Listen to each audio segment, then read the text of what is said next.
Jadi saudara sekalian, sebagai tambahan, bahwa debitur ini memulai daripada akad transaksi pinjam meminjam itu tahun 2012. Nah, pada saat tahun 2012 itu Indonesia masih dalam kondisi baik-baik saja. Ekonomi masih baik-baik saja. Punya pinjaman kepada kreditur itu tahun 2012 sampai tahun 2015 itu dengan membayar 6 juta lebih per bulan. Ya. Itu masih dalam kondisi baik. Yang kemudian karena dalam masa pandemi 2019 itu ekonomi mulai goyang, yang akhirnya pada kreditur, oleh kreditur tahun 2021 itu dia mempunyai aksi, yaitu somasi-somasi dengan kekerasan, dengan ancaman kalau saudara tidak menyelesaikan keuangannya, maka saya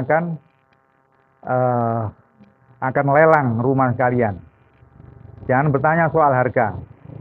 Nah, biasanya praktek-praktek seperti ini itu mereka itu nggak sesuai dengan janji pada umumnya. Mereka ini kadang-kadang dengan menjual rumah itu semaunya gue, ya. Seenaknya saja.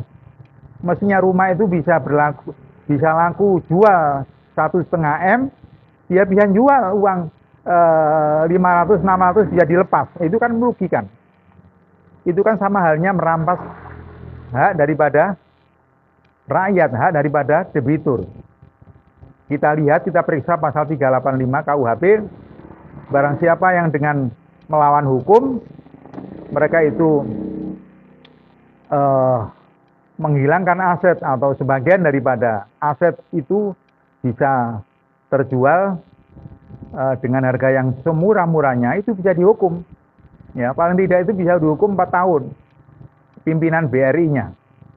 Nah, kemudian pada tahun 2021 mulailah ada reaksi dari BRI Ndriyorejo itu dengan mengirim somasi. Nah, somasi ini sayangnya itu dibaca, diketahui oleh Bapak Jumali sebagai orang tua. Orang tua itu kalau ada surat-surat seperti itu yang sifatnya ancaman, itu beliau takut, gemetaran, lalu jatuh sakit, akhirnya meninggal dunia. Itu terjadi tahun 2021. Nah, disusul kemudian ada somasi berikutnya, sekalipun kondisi Indonesia masih dalam pandemi, ya, dan itu dilarang. Pemerintah Indonesia melarang dalam kondisi pandemi itu siapapun dari kreditur itu nggak boleh menagih semena-mena, apalagi itu tagihan dengan kekerasan. Nah, pada tahun 2022 ada tagihan somasi yang lebih keras lagi dengan ancaman, yaitu suruh mencarikan uang 100 juta. Ya, dengan kondisi mencari uangnya mendadak, ya, debitur ini kesulitan untuk mencari uang itu untuk melengkapi daripada permintaan kreditur ini, mencari-cari ke famili saudaranya, ke andai tolan, ke orang-orang yang ada peduli dengan kondisi seperti ini. Alhamdulillah nggak lama itu dapat 100 juta. Tidak lama kemudian, akhirnya terjadi somasi atau tagihan lagi, dan itu sudah dalam kondisi sakit. Debitur itu suaminya ini dalam kondisi sakit, di rumah sakit. Dalam kondisi di dalam rumah sakit, dalam kondisi diinfus oleh dokter rumah sakit tersebut, itu masih diancam, disuruh mencarikan yaitu uang sebesar 85 juta. Padahal barusan beberapa waktu yang lalu uang 100 sudah didapatkan, sudah diambil oleh kreditur.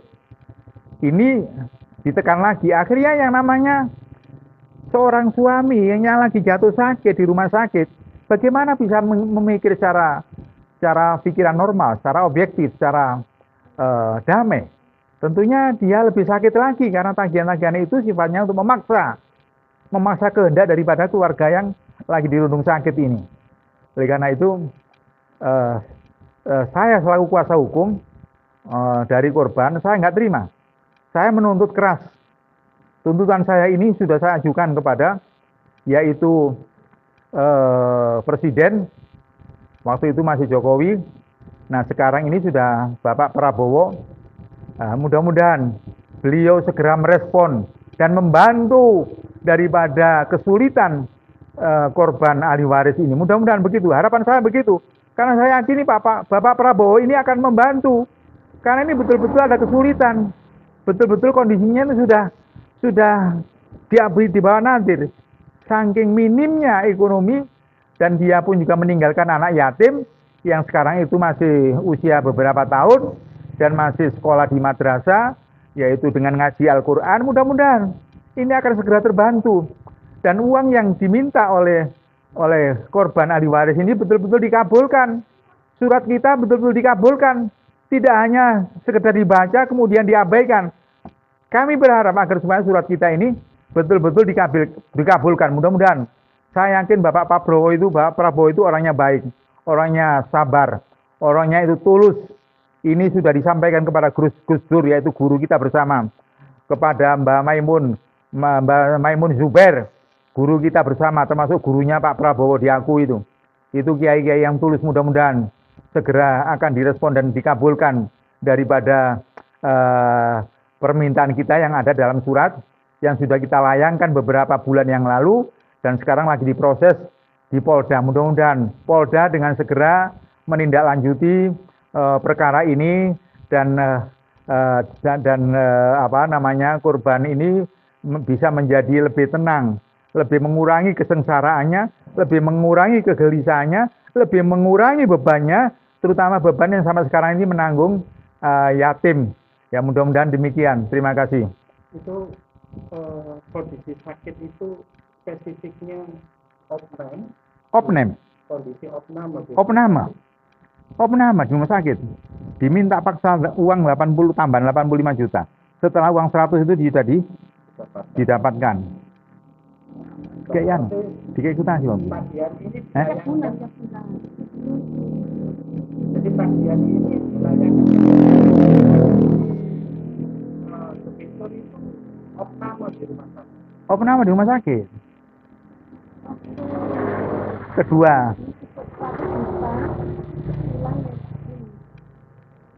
Bukan harus itu terus. Ya. Ancamannya. Pada kejadian yang sakit itu kondisi opname ya. Opname di rumah sakit, pihak kreditur ini datang ke rumah sakit. Enggak, ada di rumah itu ya. Di rumah. Diberitahu, dibilangi bahwa ini suami ini lagi di rumah sakit, lagi opnam, lagi diinfus. Itu pun juga masih dipaksa. Uang tambahan 85 juta itu. Padahal kondisinya sama sekali nggak ada. Itu pun akhirnya didapat. Karena hutang di sana sini macam-macam upaya.